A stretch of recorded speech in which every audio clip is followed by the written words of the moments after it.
What, I'm all alone up here? No. Let's see. Bring me a buddy, quick. So, two of our panelists for this session, unfortunately, their flights got canceled at Billy Bishop because of inclement weather. All right? So, what's another curveball, right? What's another curveball, especially after COVID, right? We can't beam them, in like Scotty, but we can zoom them in. All right? So that's exactly what we're going to do. Please, welcome Michael Lindsay. He's the president and CEO of Infrastructure Ontario, who had previously worked as the head of strategic partnerships and government for Investment Management Corporation of Ontario. And we also have Dr. Kevin Smith. He's the president and CEO of University Health Network. Kevin is also the chair of the Canada Foundation for Innovation. So, moderating this session, we're going to bring Mahmood back in action. He is the LNC Power Corporation of Canada Fellow. Mahmood, all yours.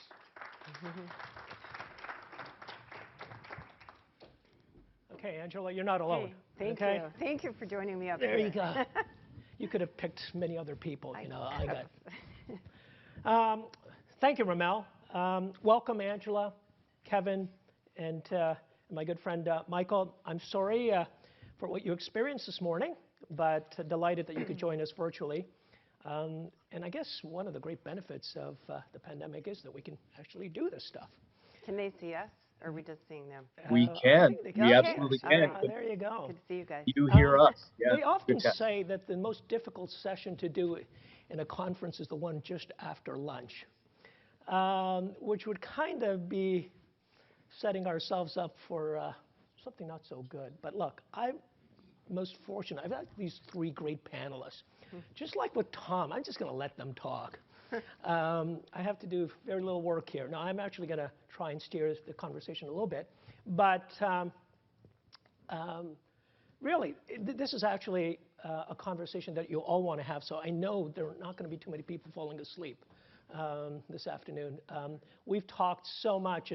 And for the benefit of you, Kevin and Michael, you should know that virtually every third sentence in this conference has been about talent, has been about labor shortages. We'll try and fill in some of the gaps for you, but it is top of mind. So let's just get started here. The labor market has really gone through this roller coaster ride. So when Steve was talking this morning, pre-pandemic, 40-year low in terms of unemployment rate. Then we go through the pandemic, 3 million Canadians are out of a job. And then you sort of fast forward to today, and we've got 400,000 jobs more than we had pre-pandemic.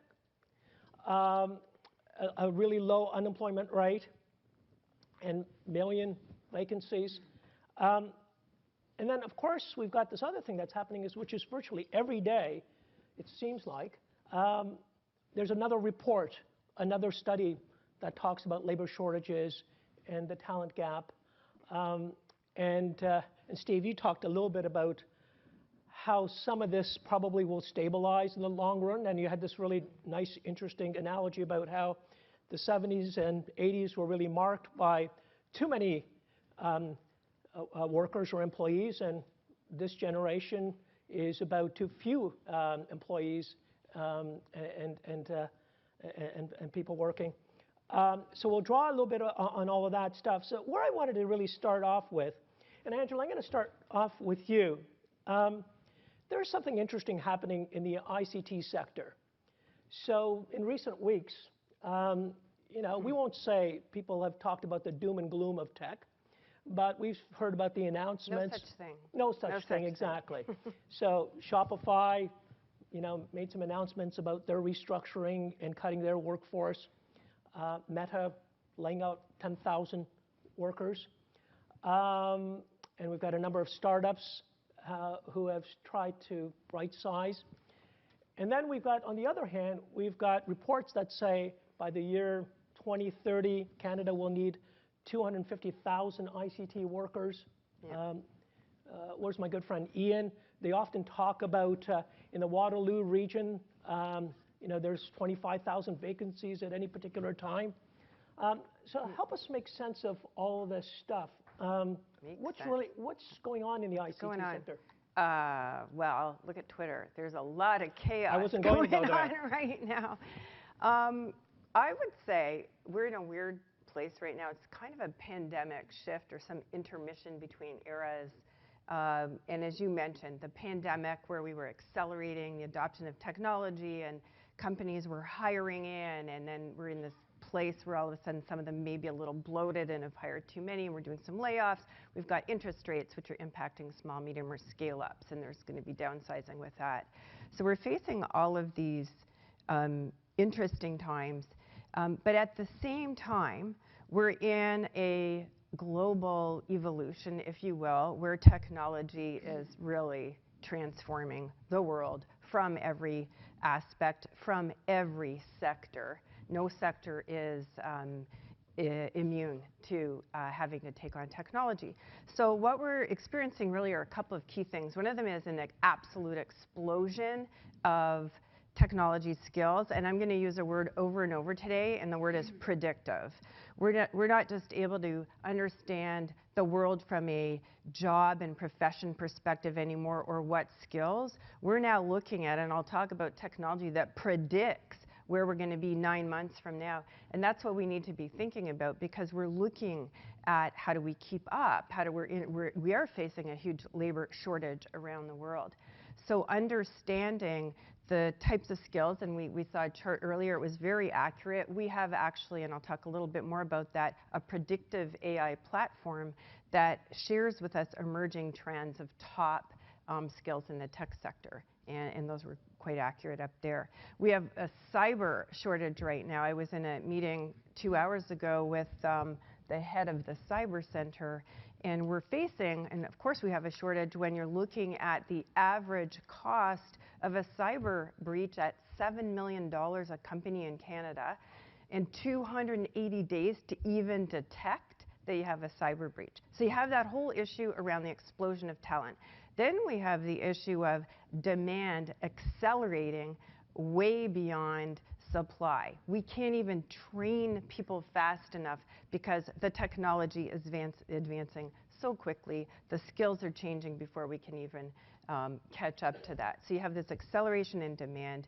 And then last but not least, I'll say that we also have a misalignment. Things are out of kilter, as we were saying, with our immigration policy agenda and what's happening in industry. So we have our country requires huge, 100% of our labor growth comes from immigration. We rely on foreign students, huge component of our future workforce. Yet we're completely out of kilter in terms of how quickly we're able to bring these students in. We're losing the game globally because they can't necessarily wait. So at the end of the day, from a long-term perspective, my message probably is that Canada's got to look in the mirror. We have a lot of work to do to manage this. Great. That's a great starter, Angela. And I'm going to try and break down some of those things as our conversation goes along. I'm going to turn over to Kevin. So Kevin, boy, you and your sector have been under incredible pressure the last couple of years. And we talk about the burnout in the healthcare sector. We talk about the great attrition around the healthcare sector. Tell us a little bit from your vantage point, Kevin. What does all of this mean in your sector? What does the outlook look like? Yeah, thanks, Mahmood. And I'm sorry we're not there with you. Our apologies. Despite our best efforts, Billy Bishop wasn't able to get the fog to lift, but Michael and I will try to do it justice. So as you all know, academic healthcare, academic hospitals, very challenged places, particularly the big places that are looking after the sickest people. And clearly, COVID has seen an acceleration of consideration of retirement, particularly in nurses, Unquestionably, we have a maldistribution of physicians across our country, but we have an absolute undersupply of nurses. We won't, in my opinion, train or immigrate our way out of this entirely. The world is looking for nursing colleagues, not just Canada. And clearly the models of practice will have to shift. Not unlike Angela, technology is an important part, thinking about digital health, thinking about home-based care, thinking about AI and algorithms and really new health providers, and also thinking about extenders, that we're not going to see regulated health providers. There's 43 regulated health professions in Canada, and we're just not going to train adequate numbers of people for the demand of an aging and growing and immigrating population. So we really do need to think about who in a shorter, smaller, more contained scope of practice under the oversight of a more fully trained regulated provider, how can we make those attractive jobs? How can we make those well-paying jobs, rewarding jobs, and jobs that see predictable incomes and predictable retirement income? We know this, we're still a young society relatively in the world order. And as we become a more aged society, we know that healthcare consumption will go up. No surprise to any of us here today. In each of our provinces, we're roughly spending 40 to 45 cents of every tax dollar on healthcare. That was pre-pandemic, over probably 50 cents of every tax dollar during the pandemic. And that scale of increase, that slope of increase, we have to bend. Because as we know, we mostly have an illness care system. And at some point, one starts taking away from health when you underfund education and water security and food security and all the other population health perspectives beyond that of illness care. The last piece I would say in all of this is really the opportunity around immigration, that Canada is an attractive place. There are many nursing colleagues and physician colleagues and others who are interested in coming to Canada, in large part because of the strength of the system and the autonomy of the professions that still exists. But in doing so, just as an example, we've identified a significant number of nurses who are residing currently in refugee camps because of displacement around the world. As my colleague said just a moment ago, seeing immigration move much faster and much quicker, this is a seller's market. We need Canada to be seen as not only a great place to come, but a quick and easy place to come for those professions that we desperately need. And the last piece I'll mention is the concept of graduated licensure. Everyone's very frightened in many disciplines, but I think few more than healthcare, that will we license people who aren't up to the Canadian standard in our business or our vocation? That could result in a death, which we're all terrified by as our clients, and most importantly, the licensing bodies who have been anxious. But I actually think there are some solutions to say to organizations like UHN, allocate us 200 nurses as an example. We have about 600 nursing vacancies. And let us evaluate those nurses and sign off with you their graduated competency. So in 2 years, they have a full license without regulation, and they can practice anywhere. But during those 2 years, we're ensuring that when we're not quite sure about their historical training, whether or not it meets the Canadian standard, you're putting them in an academically intensive hospital where we can, in fact, evaluate their performance. Last comment on that one, while we have a dramatic shortage of frontline nurses, a number of our retired nurses have said, I would be interested in coming back and mentoring and helping my young colleagues like I've just discussed. I'm burnt out of doing direct line nursing care and working shifts, but if I can contribute to ensuring that new Canadians who are being evaluated for practice can rapidly be deployed to the workforce, I'm up for that. Thank you, Kevin. You've touched on a lot of things there. You've talked on some of the ways in which we might be able to deal with this demand. You also started to talk a little bit about some of the implications. So I'm going to come back to you as I would like you to sort of break that down a little bit more. So we're going to come back to you. I'm going to turn it over to Michael now. So Michael, In the last decade or so, we've heard about the fact that Canada has this huge infrastructure deficits. If there's one area that all governments across this country have responded, which is in investing in infrastructure. The Ontario government's got, a $35 billion plan. We've got a Canada Infrastructure Bank that has north of $30 billion. Most of the other provinces are investing quite heavily. And we often look at infrastructure as a way of improving our productivity. Give us a sense of what all this means. Just before we got on here, when Ramel was doing his little overview, when I was looking at the 15 most sought-after professions or labor needs, it was interesting. Two that caught my eye were welders and electricians. You need lots of those for many of those infrastructure projects, but it's not the ones where people tend to gravitate. So anyways, your prognosis on what's happening on the labor side in the infrastructure sector. Thanks, Mahmood. I certainly have a prognosis, or should say a diagnosis. I'm not sure if I have a prognosis, but sure. it's good to be with you all virtually. I'll add my apologies, Angela, to you. Ironically, Kevin and I got a front row seat this morning. The one very publicly commented upon labor shortage, which has had a knock-on effect to the Canadian economy, which is the availability of labor to staff Canadian airports and keep the veins of the national economy sort of flowing. So in a way, I take the silver lining out of being unable to be with you, that I at least was taught that lesson, up close. Mahmood, you are not wrong. Not only on Tuesday did I stand up with Minister Surma and announce 39 projects with a roughly $35 billion in design and construction costs that the Government of Ontario intends to bring to market in the next 5 or 6 years. But the underreported part of that was we were able to confirm that projects under construction in the province of Ontario total $41 billion in investments by the government. Largest electrification and expansion of a commuter rail system anywhere in the world.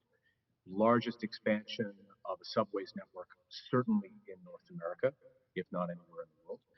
The next generation of build-out of the healthcare system of the province of Ontario, a mix of greenfield mega complexes at the same time that we rehabilitate existing hospitals, not to mention everything that's being done in the long-term care sector, in the justice sector, and on roads and highways. And you're right, my part of it is about working with folks within government to understand what that demand profile ultimately looks like, and then to play a role in trying to meter the way in which we try to achieve those projects in order that we meet the realities of what the capacity of the market and the availability of labor is likely to be in order to get that done. And I think it was one of the key messages that people took away from Ontario's pipeline announcement on Tuesday, that we are having to think quite intentionally about the staging of when these projects come to market and when they will be complete on the basis of some of the hard limits that we're running up against. And in particular, I think I would highlight two of them. The first of which is the skilled tradesperson dimension of this. It is not just welders, it's boilermakers and others. I see from the Government of Ontario and from governments in Canada generally, good, thoughtful mechanisms, whether it's dual crediting or apprenticeship programs, to try to grow the availability of those skilled tradespeople. But the reality is, a little bit like Kevin was saying, it's a long fused set of instruments that ultimately have to be brought to bear on this particular problem. And one of the key ones is inculcating within a generation of Canadians a real desire and an appreciation of the kind of advancement and the kind of personal wealth that can be created through a career in these trades. And then I would similarly say, second, just technical advisors to us, people from professional classes, engineers, lawyers, people with the technical wherewithal that's highly specialized around commissioning and certification. To Angela's point from earlier, most of the bricks and mortar facilities that I build are only now partially about the bricks and mortar that we're ultimately putting into place. The ICAT systems within hospitals and the technology that suffuses each one of these investments requires its own specialized set of people to be brought to bear on not only the design but the construction of these sorts of assets. So the problem is acute, no doubt about it. And perhaps to end with a note of optimism, what I would say is I think in Canada, especially when it comes to project platforming and thinking about the kinds of dialogues that we have with our market, designers, constructors, operators, and maintainers of our assets, we're kind of ahead of the game. Because for the last 15 to 20 years, we've been quite deliberate and transparent about the staging of our pipeline and what our needs will ultimately be. But we shouldn't kid ourselves. Other jurisdictions are learning what that recipe for success looks like. The United States is back in a way that it hasn't been recently in respect of infrastructure investment, taking that continental market for labor and making it even harder to navigate. So the time is now. The time is now for sure for us to be thinking about what programs and policies have to be put in place. And last thought, just Kevin's point is exactly right. It is no good for us to ultimately go out and create, whether it's a long-term care home or a hospital or other, a building in which there aren't trained staff to ultimately do the business of providing the public services that are meant to be housed within it. So getting that right too is also something that's on my mind. So those are just some of my initial reflections on the challenges that we're living with right now. Thank you, Michael, and thanks for highlighting the point about the importance of planning and how that's going to be even critically more important going forward. I want to talk a little bit about what the implications of all of this is and what we're going through at the moment. What are some of the risks? So, Angela, you talked a little bit about the fact that your sector is in sort of this major going major changes, yet we've got things like cybersecurity out there. If we don't have the talent and can't generate the talent quickly enough, what does that mean? Does that mean our companies are going to become more vulnerable? I think earlier in our discussions, I think Karima made the point about the fact that we're actually training some of this talent, but this talent is leaving here. Does it mean that it's going to be much more difficult to create homegrown successes, startups? What are the implications of the talent gap and labor shortages? So we were just talking about being optimistic, so I'm just going to ruin all that for everybody right now. How about what the opportunities are rather than the risks? We'll get there, but Canada is at risk if we don't get a grip on the talent issues that we're dealing with. And as I said earlier, I was in an office this morning with the head of the Cyber Center talking about the talent crisis. The things that I think are at risk for Canada, everything from our competitiveness and our prosperity to our national security. And I might sound a little alarmist, but I am ex-military, and when people ask me now, what are you most concerned about the geopolitical situation, I say cybersecurity. I'm actually not as worried about hardware anymore. I'm really worried about cybersecurity. I'm also worried about, and Michelle and my team have heard me often, sorry, I'm sitting on a stage and I'm going to give you some numbers, but Canada globally is lagging in many indicators. We just went down the United Nations e-government measure for Canada. We're down to 33rd now. In 2010, we were in 3rd position. Bloomberg's innovation scale, we're at 21st now between Slovenia and Italy. The World Economic Forum ICT adoption, we're 35th. Okay, we all know and think and believe we're one of the top nations around the world.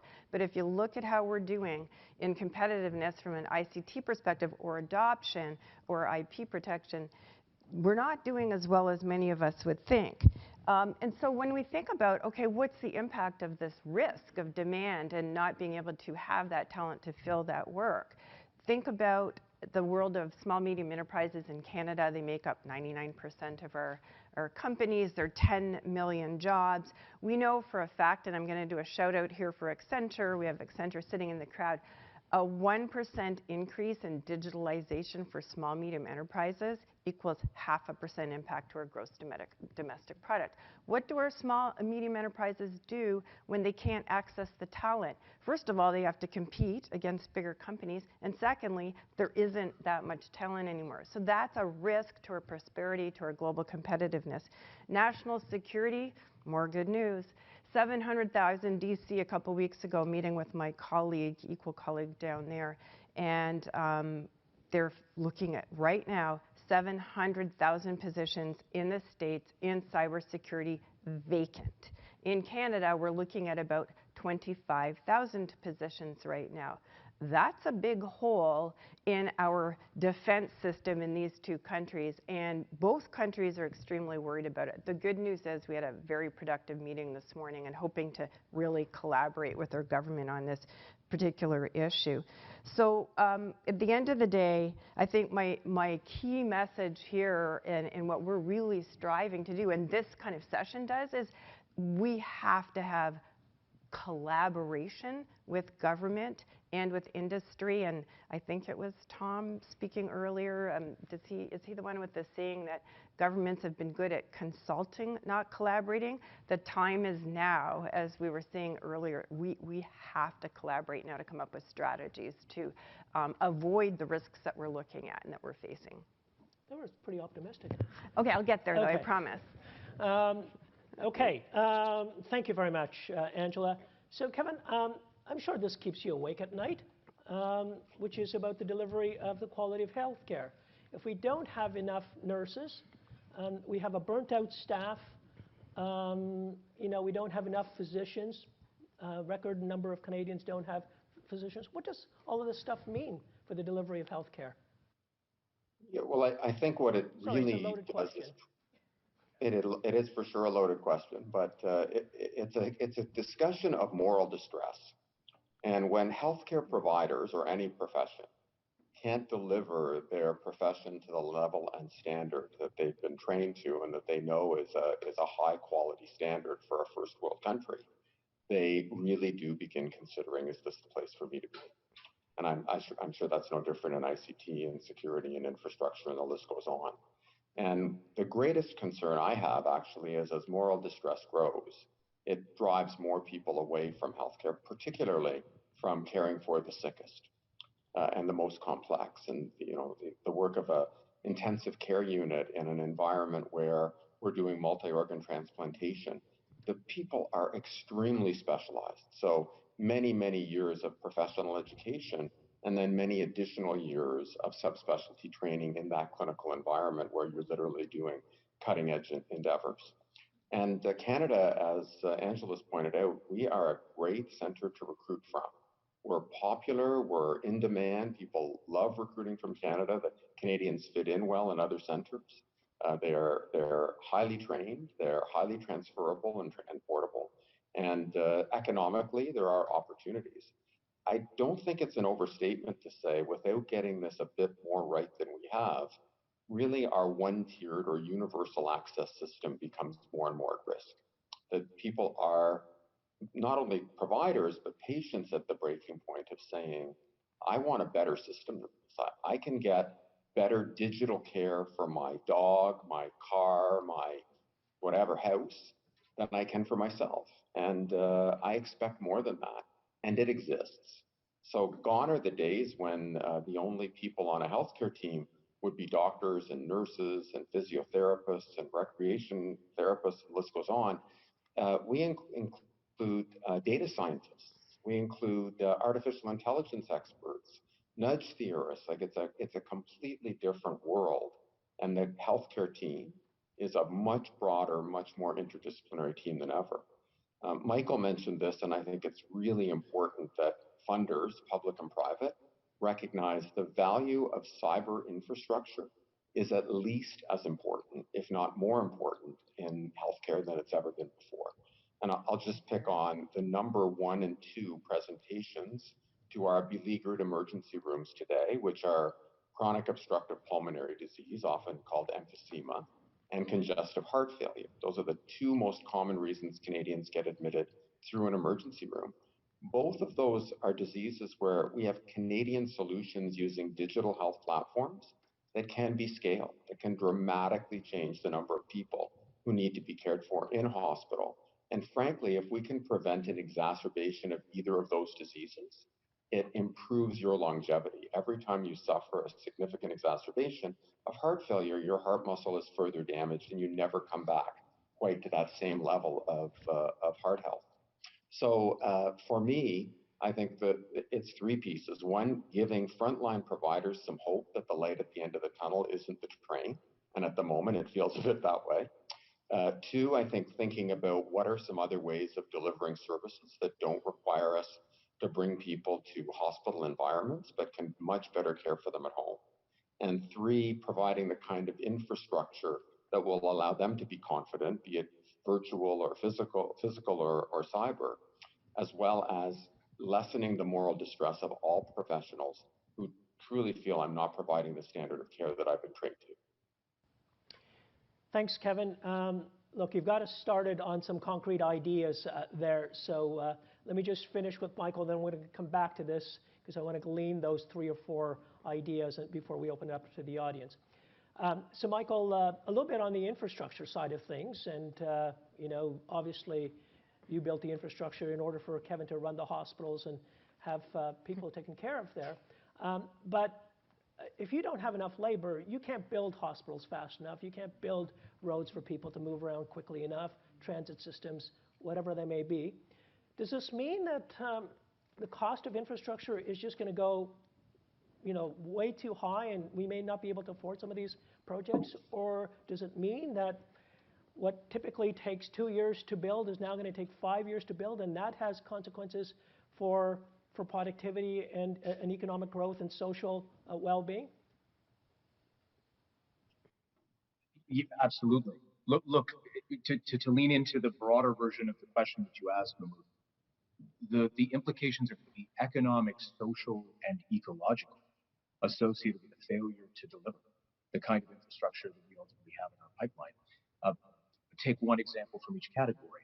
Economic, I could easily talk to you about lost productivity associated with people stuck in traffic in the Greater Toronto and Hamilton area, right? Because we don't have highways and transit systems that ultimately enable them to get to jobs as quickly as they can, or don't enable them to have access to as many jobs because they're just not close enough. But I think the one that I would lean into, Angela and Kevin both kind of pointed to this, we're spending $4 billion in the province of Ontario to try to close down 300,000 rural broadband gaps that still exist in the province of Ontario, right? And we've used a reversed auction process. I think it's innovative, and we've got a plan to close those gaps by 2025. But whether it's about working from home, learning from home, or receiving care from home, that is a hard technical limit to our ability to do that in the province of Ontario until those gaps are ultimately closed. From a social perspective, we've been chatting quite a bit about the quality of care, and if the hospitals and the LTC facilities don't get delivered, what the knock-on effect of that actually is. But similarly, it's not just about the hallway medicine that we unfortunately still observe in Canada and Ontario. It's also about the stress and attendant health issues for the caregivers who have got mom and dad in long-term care home and have to spend a portion of their day navigating or trying to navigate getting the best quality care, for aging parents or for young children, be it what it may. So I think that the COVID-19 pandemic showed us nothing else, showed us that kind of ancillary level of stress and resultant impact in respect of hypertensive disease and everything else that we're now coming to sort of realize is a big part of why we need modern health infrastructure. And then finally, just ecological. The Ontario line, the subway line we're building, abates 5% of the vehicular emissions of the city of Toronto on an annual basis. And I would tell you that if we don't make some of these investments and we don't invest in resilience to adverse climate impacts, and we don't ensure that the quality of these assets is built for the next 100 years, we're going to just see the tail of the tape in respect of not only the cost that we incur to fix it downstream, but also in just poor continuing ecological performance for Canada when it comes to any of these assets. People will forgive us, I think, 60 years from now for building infrastructure that is more costly than we ever imagined it would be. People will understand the inflation in this moment. They will not forgive us if we spend all this money and we do not create assets that are built to last for the next 100 years. So I think those are some of the impacts that keep me up at night, for sure. Thanks, Michael, and thanks for highlighting the point around sustainability and the need to make sure that we have sort of climate resilient infrastructure and also climate sensitive infrastructure as well. So I want to spend just a few minutes before we open it up to the audience. I'm going to start with Kevin, since you've kind of gave us 2 particular ideas we may want to think a little bit about, and then Angela, I'm giving you a heads up. You'll be next. So Kevin, you identified two ideas. You said one area was more investment in digital infrastructure in the delivery of healthcare. And the second one was we often talk about Canada's complex, cumbersome, maybe ineffective accreditation process for recognizing credentials of immigrants. And you had a particular idea around that as well, too. So I wonder if you just wanted to talk about those two ideas and any others that you have, and then Angela, we'll go to you. Sure.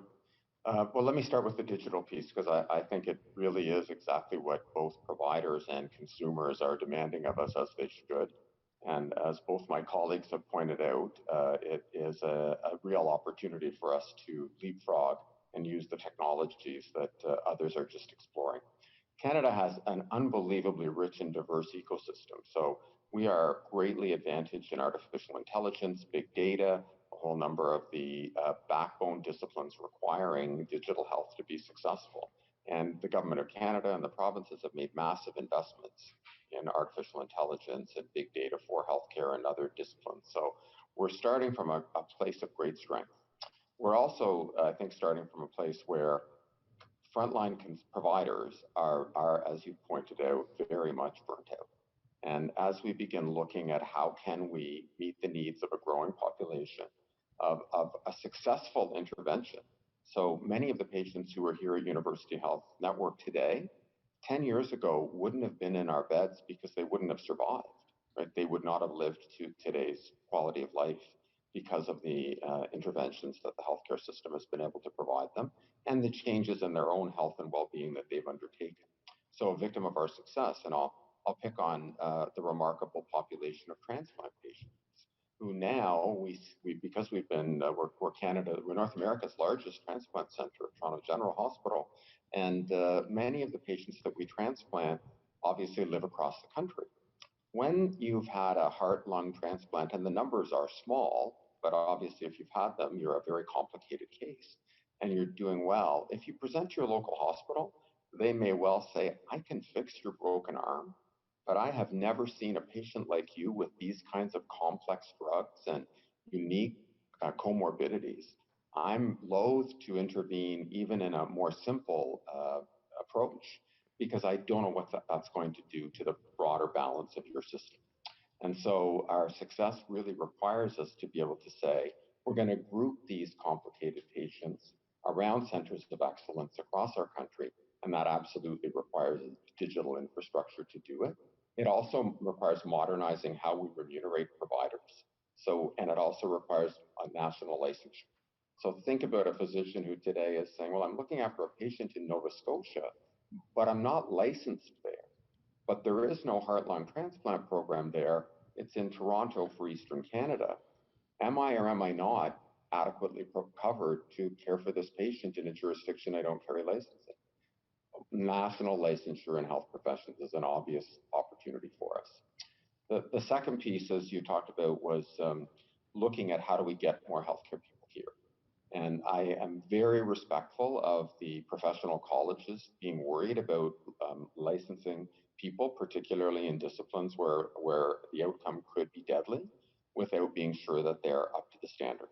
And I think that places like UHN and other academic hospitals and universities have the ability and have the capacity to bring much larger numbers of those individuals in and actually share some of the risk with the health professional colleges and signing off and saying, you know, Kevin is a competent nurse to work in an emergency room. We have monitored him at this site with this kind of complexity, and we believe you should give him a graduated license, and a couple of years out, all things being equal, with great outcomes and great performance, you should give him a general license, and then he can go and live and work wherever he wants and be part of the community that he chooses. There's two benefits to that. One, if we're able to focus it now on the places where the greatest shortages are, they're often associated either with intensely large populations or very small populations. It also gives us an opportunity to bring back those recently departed providers who are frankly just too tired to do direct care, but enthusiastic about mentoring the next generation of providers who frankly are ready, willing, and able to step up to the plate. So I believe those are two tremendously important things. And then the last piece, of course, is truly looking at scope of practice, letting everyone work to their maximum scope of practice.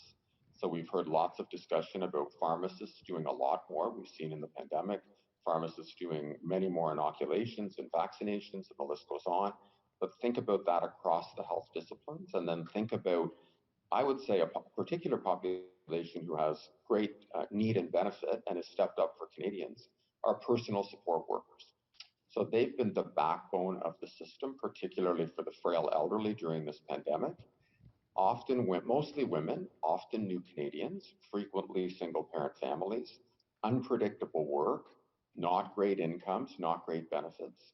Here's a really tremendous opportunity to create a flow to technician, technologist roles that will extend nurses and others and allow us to create a great career experience at a livable wage with a predictable retirement income, an idea whose time has come. Thanks, Kevin. Great ideas. Not to be unfair, Angela, I'm going to give you 90 seconds, and Michael, so that we can at least take a couple of questions from He the got audience. 5 minutes. How's I that? know that. Nobody kidding. Ever said this was a fair war. Sorry about that, Angela. Sorry, My Angela. So I apologies. have to speak Okay. really fast? How about Is that I what you're give you saying? 120 seconds, and then Michael can have 60 All right. seconds. Okay. Couple things. So we're talking about closing the Great Divide, and I'm going to start with one. This cannot be done without government, industry, academia collaboration. There's no question. How do we do that? We're running out of talent. We need more talent. So we either ensure that we have access to as many people out there as possible, but there's also the capability of speed. How do we speed up the training? And I think that alludes a little bit to what Kevin was speaking about earlier, which is using all kinds of different professionals. So I want to talk about speed first, and we looked at a slide earlier that said there's going to be 5 years required, and then your skills are going to be completely replaced. I'm going to challenge that. I'm here with my friends today from Pluralsight. They provide online skills upgrading, and they take normal training that might be years down to months or weeks. They deliver online training for cybersecurity now for the Department of Defense. This is important. We have to look at alternative pathways and how do we get all kinds of certifications and accreditations and online, et cetera, et cetera. It all needs to be considered to be accepted. Otherwise, we won't be able to catapult the kinds of talent and amount of talent that we're going to need in the next couple of years. Angela, I was just going to stop you there because you had mentioned something earlier, and I don't want to miss this point.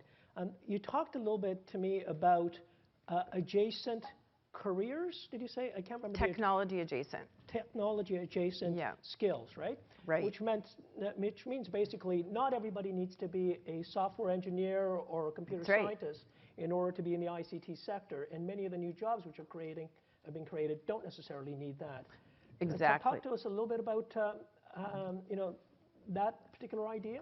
Okay, well, I am one of those people. So I used to work at BlackBerry, and I was working in sales and marketing in BlackBerry. My background before that was the military. My skills came in project manager, global logistics, completely tech adjacent, and then spent the next 25 years in the tech sector. So the key for us is to ensure that we access all talent out there. We're placing students, for instance, right now through TECHNATION into co-op jobs, tech co-op jobs, and they come in with backgrounds in social sciences.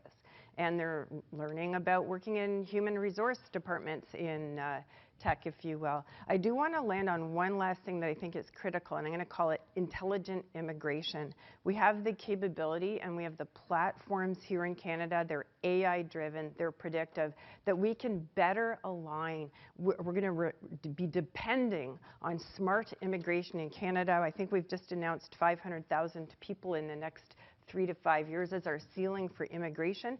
We don't necessarily need astrophysicists. We have AI platforms built by companies homegrown in Canada, Skyhive's one of them, that can predict the skills and the talent that we need in industry. So all that to say, we need industry-driven data.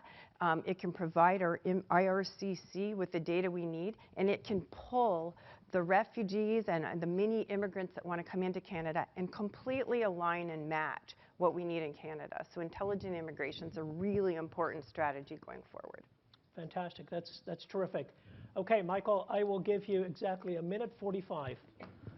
Well, look, let me just add one specific thought, and then I'd love to get into Q&A. I work very closely with the Ministry of Labor on all that they're trying to do to create the supply of available labor. One of the things that grips me is the need to make sure that there's no dormant part of the Canadian population that's overlooked Yep. in respect to being potential labor for us. And I would call out in particular the need for thoughtful engagement of Indigenous communities around workforce development strategies in order to be able, not only as we think about immigration, which can be a big, big part of our solution, but also to think about how we use this massive investment that we're ultimately making in infrastructure and other sectors as a way to help marginalized and overlooked communities with their own economic participation and the improvement of their situation. They can benefit as much from that participation as from the outcomes that are ultimately created by the assets that we build. So that's a big, big thing for me, for sure. I'll leave it there. Great. Yeah. Thanks, Michael. In fact, I know a couple of the panelists in the next round are going to actually talk about how we leverage our Canadian population as well too in some of those communities. Listen, this has been fantastic. I've had the privilege of having 3 fabulous panelists. Let's give them a big round of applause. Okay. And thank you, Kevin, and to Michael for courageously going down to Billy Bishop and spending your morning there. And at least the coffee might have been good there. But anyways, have a great afternoon.